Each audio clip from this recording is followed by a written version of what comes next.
Mais tout ça pour vous dire qu'on fait aussi des erreurs. Et aujourd'hui, par orgueil, par vanité de quelques constructeurs, on fait de grandes erreurs dans la montagne et dans son équipement. Et je prendrai comme exemple Saint-Gervais, le refuge du goûter. Le refuge du goûter est une véritable erreur collective. On ne peut pas faire un bâtiment d'exposition universelle qui aurait eu sa place à côté de la Tour Eiffel, à 3800 mètres d'altitude. Tout ce que les Grenoblois ont conçu, ça ne marche pas. Ben, je suis désolé, ça devait être piloté. Non mais... Mais nous on est Isérois. Non.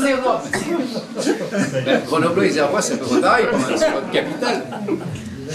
Mais tout ça pour vous dire qu'on ne peut pas, avec de la science et avec de la technologie, commander depuis Grenoble un refuge qui est à Saint-Gervais, à 3800 mètres. Ça ne marche pas, ça ne marche pas.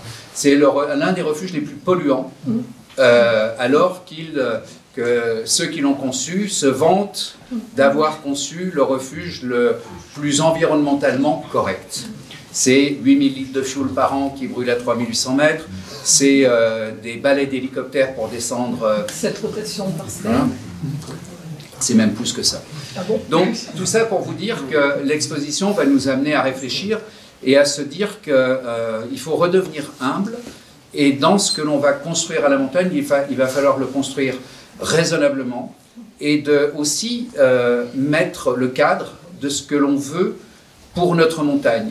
Pas qu'elle soit envahie, pas qu'elle soit dénaturée, et qu'elle soit à la portée du plus grand nombre. Pas de tout le monde, parce que bien évidemment tout le monde ne peut pas accéder, mais je crois que dans les projets d'avenir, il faut réellement que notre montagne n'ait que des équipements à la dimension et raisonnables. Voilà. Et tout ça pour vous dire que pourquoi je prenais l'exemple de Grenoble, c'est parce que quand on m'a vendu, avec bien d'autres, avec Jean-François Carenco et bien d'autres, on est tombé dans le piège.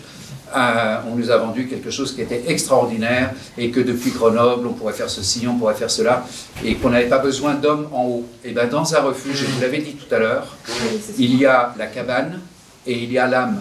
Et l'âme, elle n'est faite que par la présence humaine. Et on n'est pas là pour effectivement s'occuper de la technique, de savoir si les toilettes marchent ou ne marchent pas, mais on est là pour l'accueil et pour protéger des gens. Le refuge, c'est l'endroit où les gens se protégeaient, se réfugiaient, où il y avait les secours. C'est ça le vrai sens du refuge. Bon, je vous ai tout fait.